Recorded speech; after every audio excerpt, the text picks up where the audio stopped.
um pouco dessa nova política do Donald Trump, que a gente está chamando aqui de Trump 2.0, sobre uma maior pressão e como isso tem sido recebido em Cuba e também, e aqui é um ponto que a gente citou muito rápido, mas é importante a gente ter sempre em mente, porque provavelmente é o grupo mais influente nessa questão, que é a diáspora cubana nos Estados Unidos, que é muito forte, que inclui inclusive o Marco Rubio, que é secretário de Estado.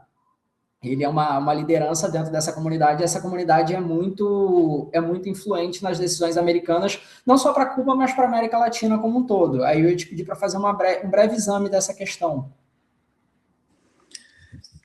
Então, a diáspora nos Estados Unidos é muito crítica ao regime, obviamente, né? Tanto que muitos deles arriscam a vida atravessando ali o Mar do Caribe ali, em barcos, em embarcações, em tronco de árvore, enfim, óbvio que não é para tanto, mas eles arriscam a vida nessa travessia que é Não é para perigosa. tanto, mas também não é para tão menos. Exato, exato.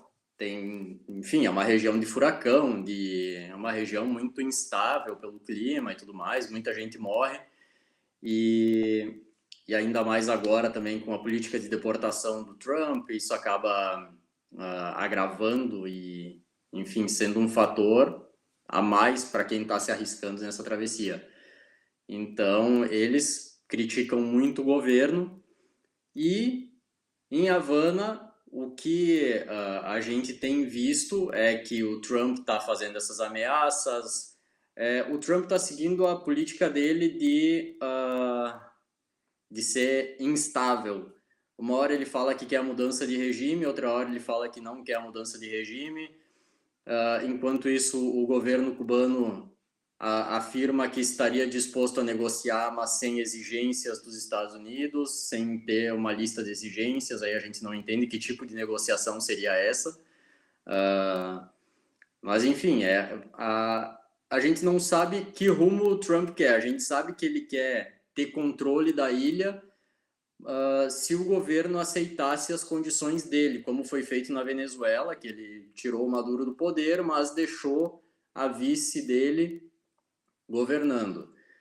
Só que em Cuba a gente não sabe se essa política seria desculpa, se essa política seria factível, se seria uma coisa aceitável.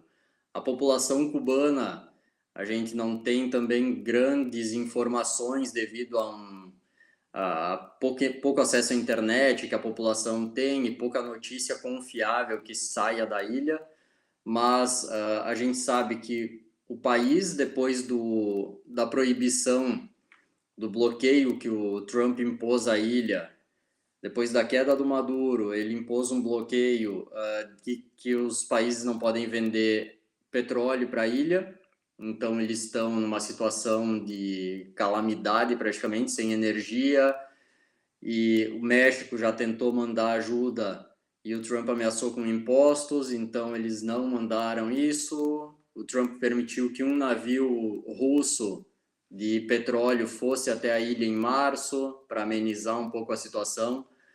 Porém, a situação em Cuba é caótica. O povo tá sem luz, tem relatos de que praticamente o país inteiro tá sem energia.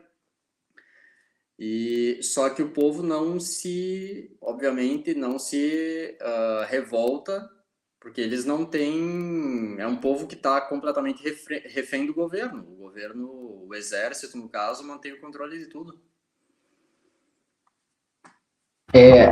Comentando essa parte, eu acho curioso, porque assim a ideia era a gente fazer uma análise fazer uma análise da política, das reações internas dentro de Cuba e também na diáspora cubana nos Estados Unidos. E a gente está vendo, talvez aqui, um caminho em que esses dois lados que sempre foram diametralmente opostos, um caminho que eles estão chegando a um encontro, porque eles tinham visões totalmente distintas.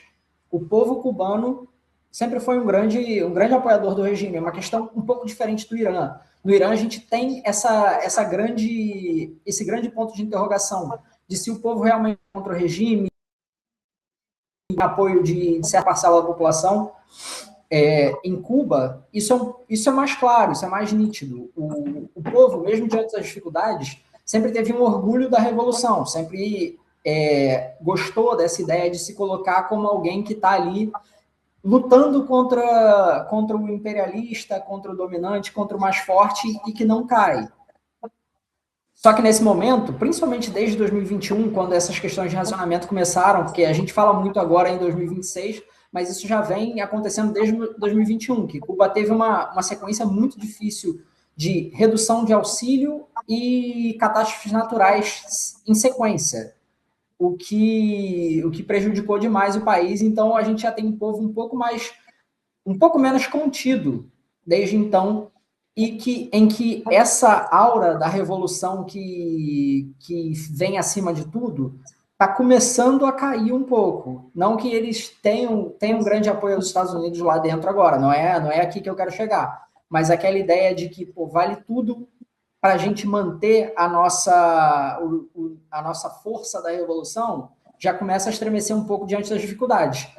E um contraponto nos Estados Unidos também está acontecendo. A diáspora cubana nos Estados Unidos sempre foi totalmente oposta a qualquer tipo de negociação ou concessão ao regime dos Castro. E nesse momento em que eles veem talvez uma falta de possibilidade de retirar a família, mesmo que indiretamente, por meio de sobrinhos ou netos ou quem for, do controle do país, eles já começam a falar, cara, talvez a gente não consiga tirá-los agora. Vamos negociar o que der agora e ver se com o tempo a gente consegue tirar. Então, essas duas visões que a gente tinha totalmente opostas, elas talvez estejam começando a caminhar na mesma direção. E isso pode, talvez, abrir mais possibilidades para os Estados Unidos. E